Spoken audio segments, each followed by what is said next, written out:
Salam Indonesia, salam Nusantara dari Sabang sampai Merauke, dari Minang sampai Pulau Rote. Mantalah iman kita, mantalah kasih kita, mantalah pengharapan kita tentunya dalam Kristus yang menjadi Tuhan dan juru selamat kita dan juru selamat dunia. Jangan katakan bahwa Tuhan, jangan katakan pula bahwa Yesus adalah juru selamat. Dia adalah Tuhan, dia adalah juru selamat. Kalau engkau percaya, engkau akan diselamatkan. Kalau tidak percaya, engkau akan diselamatkan. Yohanes 3 ayat 36. Yohanes 14 ayat 6 Yesus berkata, aku adalah jalan yang kebenaran hidup yang sampai kepada Allah kalau tidak melalui aku. Dan Petrus mengatakan dalam 104 ayat 12, dan keselamatan tidak ada dalam siapapun juga selain dalam Dia Yesus Kristus, karena di bawah kolong langit ini tidak ada nama lain yang diberikan kepada manusia yang olehnya tidak diselamatkan. Haleluya, mantap. Dan Yohanes 3 ayat 16, karena begitu besar kasih Allah akan dunia ini, sehingga Ia mengaruniakan anaknya yang tunggal, supaya setiap orang percaya kepada yang tidak binasa, melainkan beroleh hidup yang kekal. Saya, saudara, kita semua yang percaya kepada Dia akan mendapatkan hidup yang kekal. Haleluya. Engkau dan istri rumah akan diselamatkan sebagaimana firman Allah.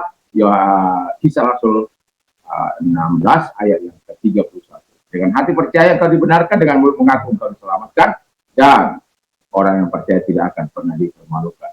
Roma 10 ayat 9 sampai 10. Mantap. Kiranya kekuatan Tuhan, kekuatan firman, kekuatan Roh Kudus, kekuatan doa, kekuatan iman akan terus menyertai kita dalam menghadirkan kerajaan Allah di muka bumi. Dan dimanapun kita ada, sadari bahwa Tuhan menyertai. Tuhan Yesus memberkati. Sebelum kita mendengarkan firman Allah, mari kita berdoa. Terima kasih Tuhan. Biarlah kiranya Tuhan menolong kami, sehingga setiap kami betul-betul menjadi keluarga yang baik, yang mempermuliakan Tuhan. Di dalam nama Yesus, haleluya. Amin. Saya akan membacakan dalam Mazmur 108 ayat 1 sampai dengan ayat yang keempat. Demikian, berbahagialah setiap orang yang takut akan Tuhan, yang hidup menurut jalan yang ditunjukkan. Apabila engkau memakan hasil jeripayah tanganmu, berbahagialah engkau dan baiklah keadaanmu. Istrimu akan menjadi seperti pohon anggur yang subur dalam rumahmu, anak-anakmu seperti pohon zaitun di sekeliling mejamu. Sesungguhnya demikianlah akan diberkati orang laki-laki yang takut akan Tuhan. Haleluya. Jadi tema kita saat ini adalah membahas tentang keluarga, ya, yang banyak sekali luput dari pengamatan oleh hamba-hamba Tuhan. Tapi saya mengatakan betapa pentingnya keluarga, dan tema kita adalah keluarga yang bertumbuh sebagai keluarga yang baik. Jadi, sebagaimana tumbuh-tumbuhan itu, ada tanda-tanda kehidupan, di mana dari biji, ya kemudian bertumbuh kepada biji, tunas, lalu kemudian besar, berbunga, lalu berbuah. Buahnya itu buah yang kita. Dan artinya setiap orang yang bertumbuh dalam keluarga yang baik, ya harus memang mungkin dari awal, dari seperti anak-anak, dewasa, remaja, dewasa menjadi tua. Tapi yang mau saya katakan ini adalah karakter kita. Itu harus sesuai dengan apa yang dikehendaki oleh Tuhan. Nah, sebagaimana yang dikatakan oleh firman Allah, dengan jelas dikatakan, berbahagialah setiap orang yang takut akan Tuhan. Jadi, kalau kata setiap itu berarti sangat penting. Bukan berbahagialah keluarga, tapi setiap, berarti setiap anggota, setiap pribadi, setiap kepala keluarga harus menjadi, atau setiap istri, atau setiap anak. Ini supaya dapat nanti menjadi sinkron satu dengan yang lain. Mereka itu disebut berbahagia. Jadi orang keluarga yang baik, bertumbuh dalam keluarga yang baik adalah mereka memiliki sifat takut akan Tuhan. Jadi kalau setiap pribadi takut, memiliki sifat takut akan Tuhan, berarti mereka betul-betul melakukan apa yang dikehendaki oleh Tuhan. Orang yang takut akan Tuhan itu senantiasa bertindak sesuai dengan firman Allah. Orang yang takut akan Tuhan itu bertindak sesuai dengan apa yang diperintahkan oleh Tuhan. Orang yang takut akan menentukan apa yang sejalan dengan kesenangan hati itu, bukan apa yang sejalan dengan pikirannya, bukan apa yang sejalan dengan keadaannya. Di tengah-tengah kehidupan keluarga hari-hari ini, keluarga yang banyak saling mementingkan dirinya sendiri, ya, anggota keluarga tidak lagi terikat satu dengan yang lain.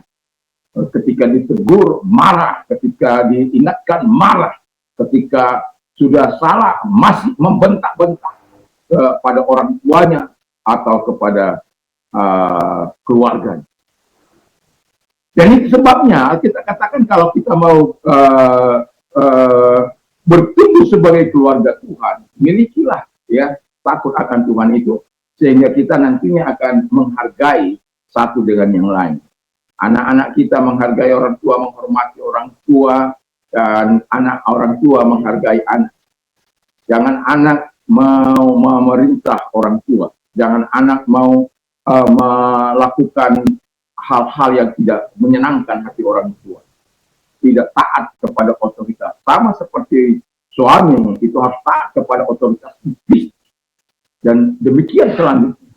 Dalam kehidupan ini, takut akan Tuhan itu menjadi kunci untuk kita menerima kebahagiaan dari Tuhan. Yang kedua dikatakan oleh firman Allah, hidup menurut jalan yang ditunjukkannya.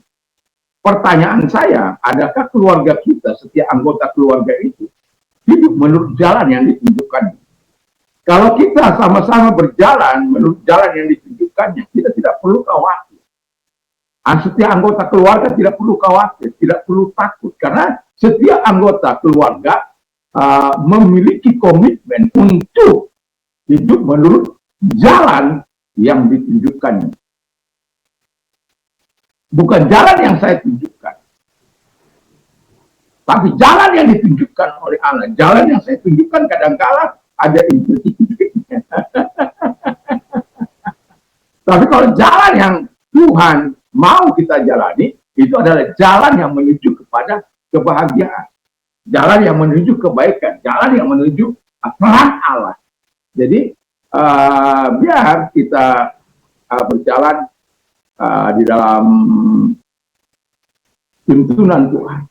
Jadi kalau kita mau bertumbuh dalam keluarga yang baik, miliki takut Tuhan, dan miliki juga untuk apa yang disebut berjalan di jalan yang ditunjukkan, hidup menurut jalan yang ditunjukkan, sehingga kita akan menikmati segala kebaikan. Dan Alkitab mengatakan bahwa keluarga yang berjalan seperti ini, baik suami, baik anak, istri, semua diberkati oleh Tuhan.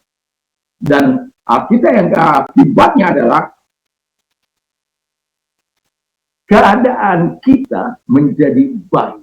Karena keadaan takut akan Tuhan, lalu kemudian hidup berjalan menurut perintahnya, lalu kemudian akibat dari apa yang kita lakukan itu, keadaan kita menjadi baik. Apa yang kita lakukan? Ya bekerja memenuhi kebutuhan kita, supaya kita bisa menjadi berkat, menjadi teladan.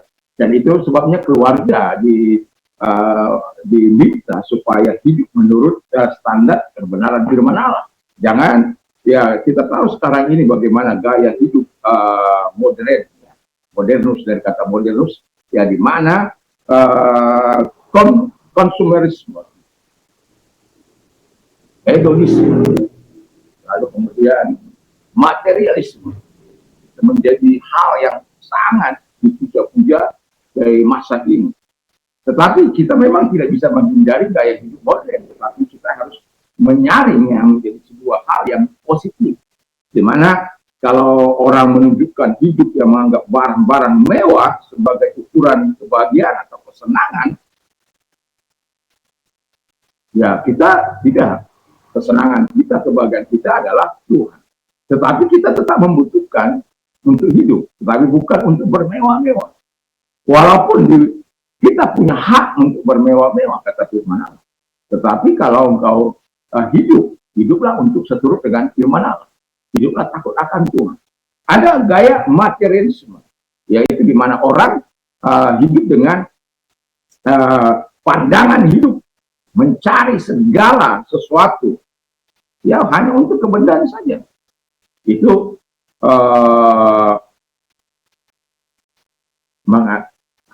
itu menjadi sebuah tujuan yang menyenangkan hati mereka.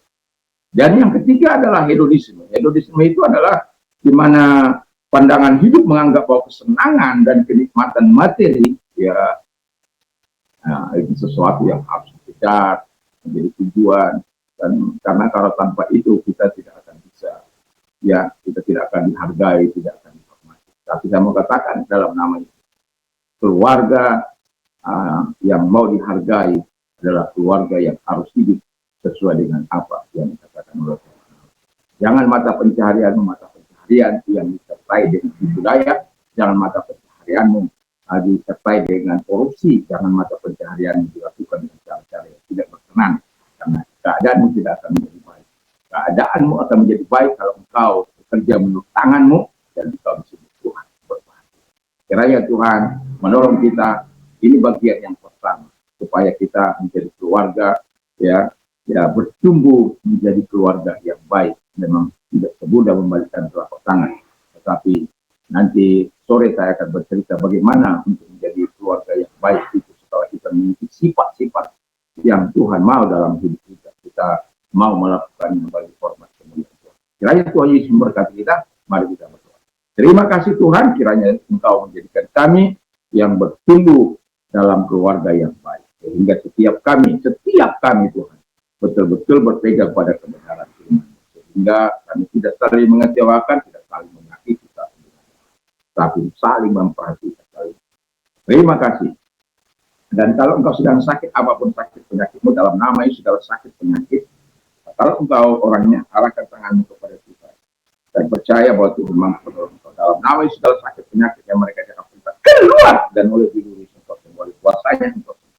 Terima kasih Bapa di surga, dan kami juga berdoa Tuhan agar Engkau menyatakan segala kebaikan kepada mereka yang sedang mengalami kesulitan. Kalau Engkau orangnya, mari arahkan kepada Tuhan.